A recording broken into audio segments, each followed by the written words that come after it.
Hello guys, welcome to my YouTube channel. और हम कर रहे हैं कक्षा 10वीं का एनसीईआरटी गणित और प्रश्नावली है आज 3.1।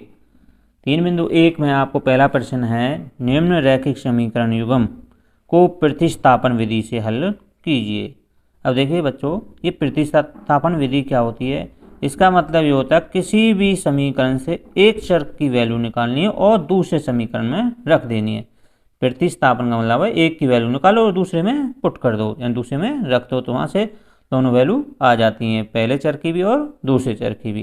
तो आइए गाइस, आइए बच्चों करते हैं किस तरह से किया जाता है। ये देखिए, पहला जो आपको फर्स्ट क्वेश्चन है उसका पहला पार्ट है x जमा वाई बराबर है 14 और दूसरी जो इक्वेशन है x घटा वाई बराबर है 14।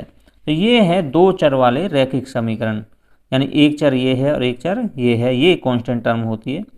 तो दो चर हो गए, तो दो चर वाले रैखिक समीकरण, और ये युग्म माने जोड़ा, इसलिए इस चैप्टर का नाम है दो चर वाले रैखिक समीकरण युग्म। युग्म माने जोड़ा होता है, दो दो चर हैं। तो अब यहाँ पर प्रतिस्थापन विधि है कि किसी भी एक चर की वैल्यू यहाँ से निकालनी है और दूसरे समीकरण में रख देनी है, चाहे वो आप समीकरण पहली से निकालें चाहे समीकरण दूसरी से निकालें।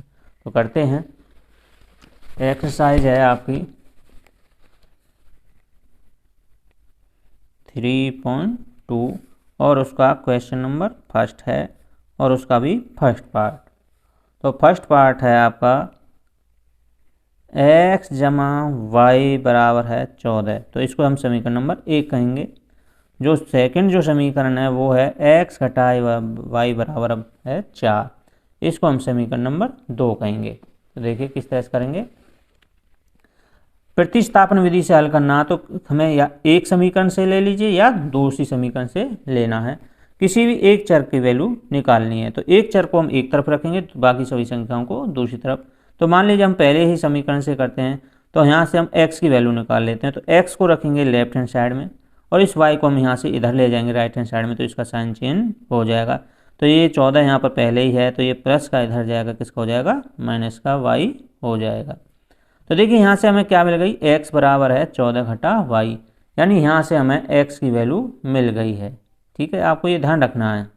तो यहाँ से हमें x की वैल्यू मिल गई है। इस x की वैल्यू हमने समीकरण 1 से निकाली थी, इस x की वैल्यू हम समीकरण 2 में रख देंगे। तो यहाँ पर करते हैं गाइस, x का मान समीकरण नंबर 2 में रखने पर, समीकरण 2 में रखने, तो देखिएगा करते हैं, x का मान समीकरण 2 में रखने पर। समीकरण 2 ये है, जहाँ भी x लिखा है वहाँ पर x की यह वैल्यू पुट कर देंगे, यानी 14 घटा y रखनी है x की जगह। तो x यहाँ पर लिखा हुआ, तो x की जगह लिख देंगे 14 घटा y। ये तो हमने x की जगह लिखा है, घटा में y ये यहाँ पर पहले ही है, बराबर में कितना है यहाँ पर 4। अब देखिए ये भी चर है और ये भी चर, यानी y ये है और y ये है, एक जैसे चर है, पावर भी एक है, तो ये आपस में जुड़ जाएंगे या घटाओगे वो अब देखेंगे। तो 14 घटा घटा क्या हो जाएगी, जमा, तो घटा का साइन आएगा क्योंकि दोनों संख्याएं घटा की हैं। तो एक और एक कितना हो जाएगा, 2y हो जाएगा, बराबर में कितना है 4। y को यहाँ रखना है केवल, और इस कांस्टेंट टर्म को इधर ले जाना है दूसरी साइड में। जब ये इधर जाएगी तो ये किसका हो जाएगा, घटा का। 4 घटा में क्या हो जाएगा, 14। तो ये कितना बचा, घटा का 10 हो जाएगा, जमा घटा घटा बचेगी, घटा की संख्या ज़्यादा आती है, घटा का साइन आ गया। इधर क्या चल रहा था, घटा का 2y।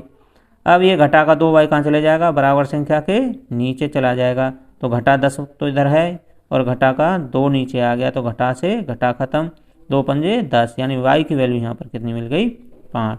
ये हमें y की वैल्यू मिल गई है। इस y की वैल्यू हम इसको समीकरण 1 कह सकते हो या समीकरण इसे भी 1 मान सकते हो।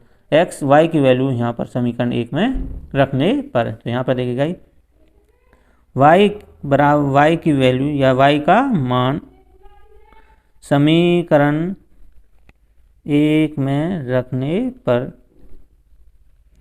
तो देखिएगा 1 में रखोगे तो y x यहाँ पर मान लें, वो भी ठीक एक ही बात है। x बराबर है 14 घटा में y बराबर कितना है 5, 14 में से 5 गए क्या बचे 9, तो x बराबर कितना मिल गया आपको 9। तो हमारे पास दोनों वैल्यू आ गई हैं, तो x बराबर 9 आ गया और y बराबर 5। तो ये हमने क्वेश्चन फर्स्ट और उसका फर्स्ट पार्ट कर दिया है। इसी प्रकार करेंगे हम इसका फर्स्ट का सेकंड पार्ट। सेकंड जो पार्ट है आपके सामने एस घटा टी इजिकल टू 3 है, इसको हम समीकरण नंबर 1 कहेंगे।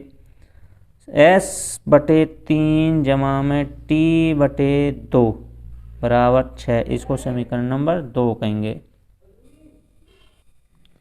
तो देखिए गाइस यहाँ पर करते हैं, इस समीकरण 1 से हम किसी वैल्यू, अब की बात चर है जो x की जगह s दे दिया और y की जगह क्या है t है, कुछ भी चर दिया जा सकता है। तो आपको एक चर की वैल्यू यहाँ से निकालनी है। तो मान लीजिए हम यहाँ से s की वैल्यू निकालते हैं, तो इस t को हम इधर ले जाएंगे तो ये किसका हो जाएगा, जमा का। तो ये इधर 3 है और ये घटा के इधर जाएगा, किसका हो जाएगा, जमा का t हो जाएगा। तो यहाँ से हमें इसको समीकरण 1 ही मान लेना है, ठीक है। तो ये s की वैल्यू आ गई है, इस s की वैल्यू हम इस समीकरण 2 में रख देंगे।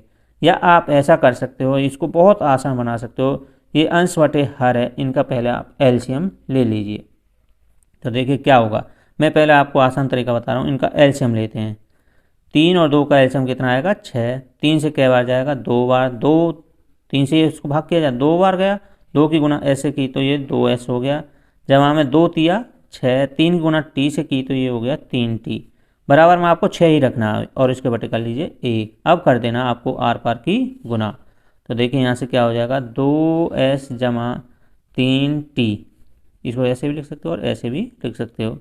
जब 6 की गुना इससे 6 से करोगे तो कितना हो जाएगा, ये 36, 36 हो जाएगा।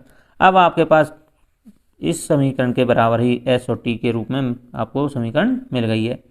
तो यहाँ पर हम s किसकी वैल्यू रखते हैं, s की वैल्यू पुट कर देते हैं। तो s का मान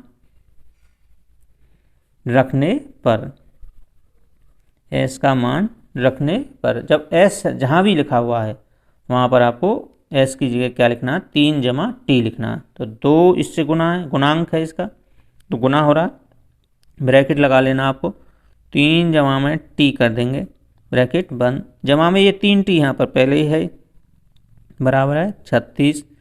और 2 की गुना इससे करेंगे तो भीतर गुना करेंगे, 2 तिया 6, जमा का 2 2 एकम 2, 2t हो जाएगा, जमा में 3t यहाँ पर पहले से ही है, बराबर है 36।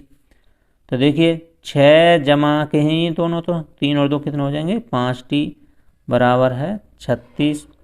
6 को इधर ले जाना है तो 5t को इधर रखना है, तो 36 घटा में क्या हो जाएगा, इधर जाएगा तो 6 हो जाएगा, जमा का चिन्ह बदल जाएगा। तो 5t बराबर है, यहाँ पर कितना बचा, 30। t का जो गुणांक है 5 वो कहाँ चले जाएगा, बराबर संख्या के नीचे, 5 30, तो t बराबर यहाँ पर कितना हो जाएगा, 6। तो यहाँ से हमें t की वैल्यू मिल गई है। इस t की वैल्यू हम समीकरण 1 में रख देंगे। तो t की मान रखने पर, तो यहाँ पर लिखेंगे t का मान रखने पर, t का जब यहाँ पर मान रखोगे तो s बराबर हो जाएगा 3 जमा में t, t कितना आया 6, तो 6 और 3 कितने हो जाएंगे 9। तो यहाँ से हमें s की वैल्यू भी मिल गई है। तो इस प्रकार हमने s और t दोनों की वैल्यू फाइंड आउट कर ली है। तो यदि आपने अभी तक मेरा चैनल सब्सक्राइब नहीं किया था, सब्सक्राइब कीजिए, बेल आइकन पर ऑल को क्लिक कीजिए, लाइक कीजिए और शेयर कीजिए। Thank you.